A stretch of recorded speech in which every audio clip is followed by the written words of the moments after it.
রাজধানীর ইঞ্জিনিয়ার্স ইনস্টিটিউটে চলছে গণফোরামের ৭ম জাতীয় সম্মেলন। সকালে এর উদ্বোধন করেন জুলাই অভ্যুত্থানে শহীদ ফারহানুল ইসলাম ভূঁইয়ার পিতা শহীদুল ইসলাম ভূঁইয়া। সম্মেলনে বক্তব্য রাখবেন গণফোরাম সমন্বয় কমিটির চেয়ারম্যান, মুক্তিযুদ্ধের অন্যতম সংগঠক Mostafa Mohsin Montu, co chairman advocate SM. Altaf Hossain সহ জাতীয় নেতৃবৃন্দ। এর আগে ২০২০ সালের ২৭ সেপ্টেম্বর বর্ধিত সভায় দুই ভাগ হয় গণফোরাম। একাংশের নেতৃত্ব দেন ডক্টর কামাল হোসেন, অপর অংশের নেতৃত্ব দেন মহসিন মন্টু ও সুব্রত চৌধুরী। তবে জাতীয় সম্মেলন সামনে রেখে প্রায় ৪ বছর পর ফের এক হওয়ার ঘোষণা দেয় দুই অংশ। এ বিষয়ে আরো খবর জানাবো। রাজধানীর ইঞ্জিনিয়ার্স ইনস্টিটিউট থেকে যুক্ত হচ্ছেন সহকর্মী সজল সাইক। সজল, সম্মেলন শুরু হয়েছে কিনা? কেন্দ্রীয় নেতৃবৃন্দের মধ্যে এখন কারা বক্তব্য রাখছেন? সানবিট সব দিবে সামাল।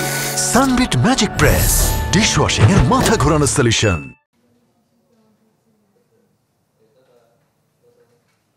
শুরু হয়েছে সকালেই কিন্তু ডক্টর কামাল হোসেন আসার পরেই কিন্তু বেলুন উড়িয়ে কিন্তু এই উদ্বোধন করেন জুলাই গণ অভ্যুত্থানের যে শহীদ ছিল, শহীদের একজন শহীদের পিতা।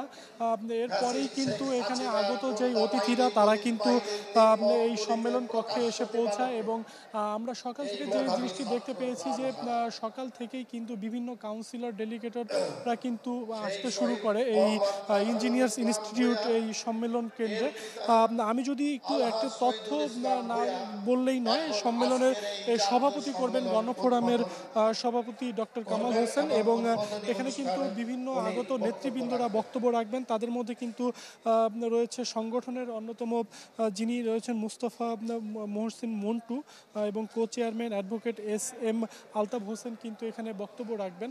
এখানে আমরা দেখতে পাচ্ছি যে সম্মেলন কক্ষে কিন্তু আগত অতিথিরা ছাড়াও কিন্তু গণফোরামের যে সমর্থকরা তারা কিন্তু ইতিমধ্যে এখানে এসে পৌঁছেছেন এবং সকাল থেকে কিন্তু বিভিন্ন এলাকা থেকে কিন্তু মিছিল সহকারে কিন্তু নেতাকর্মীরা এখানে এসে পৌঁছান। এর আগে ২০২০ সালের ২৭ সেপ্টেম্বর বর্ধিত সভায় দুইটি ভাগ হয়ে যায়। তারপরে সরকারের পট পরিবর্তনের পরেই কিন্তু তারা সিদ্ধান্ত নেয় যে একত্রে আবার একটি সম্মেলন করবে এবং তার পরিপ্রেক্ষিতেই আজকের এই সম্মেলনের ডাক দিয়েছে এবং সেই সম্মেলনটি সফল করার প্রত্যাশা সবার। এই ছিল আমার কাছে সর্বশেষ ইঞ্জিনিয়ার্স ইনস্টিটিউট থেকে। ধন্যবাদ আপনাকে।